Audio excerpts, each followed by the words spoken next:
ఇప్పటికి కూడా నేను ప్రార్థిస్తుంది ఏంటంటే జీవం గల దేవునికి ఇది ఒక ప్రమాదమై ఉంటే చాలా బాగుండు అన్న ఆలోచన.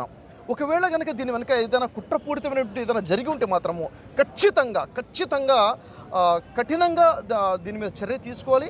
ప్రభుత్వము ఇప్పుడు ఇంతమంది ఇక్కడ హాజరై ఉన్నారు. నాకు ఈ మొత్తం ఐక్యత చూస్తుంటే చాలా సంతోషం అనిపించింది. నేను హైదరాబాద్ ఉండబట్టలేకపోయాను. ఈరోజు నా కార్యక్రమాలున్నా క్యాన్సిల్ చేసుకుని వెంటనే టికెట్ బుక్ చేసుకుని ఇక్కడ ఎందుకు వచ్చానంటే మా ఒక ఆధ్యాత్మిక సోదరుడికి జరిగింది, వెంటనే నేను వెళ్ళాలి అన్న ఆలోచనతో ఇక్కడికి వచ్చాను.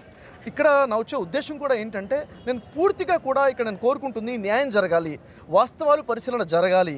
ఇక్కడ ఏ ఒక్కరి హస్తం ఉన్నా కానీ వీరు వారిని చూడకుండా కఠినంగా శిక్షించాలి. ఇలాంటి దుర్ఘటనలు జరగకుండా చేయాలి. ఎందుకంటే దేశవ్యాప్తంగా మనం చూస్తున్నాం అక్కడక్కడ ఈ మత విద్వేషాల పేరుతో వారితో అనేక సంఘటనలు జరుగుతున్నాయి. ఇది చాలా దురదృష్టకరమైన విషయము. మన భారతదేశం ఆధ్యాత్మిక దేశం కదా. ఇలాంటి దేశంలో భిన్నత్వంలో ఐక్యత కలిగి ఉండి ప్రపంచాన్ని చాటి చెప్తున్న ఈ దేశంలో ఇలాంటి మత విద్వేషాలు పెరిగిపోవడము చాలా బాధాకరమైన విషయము.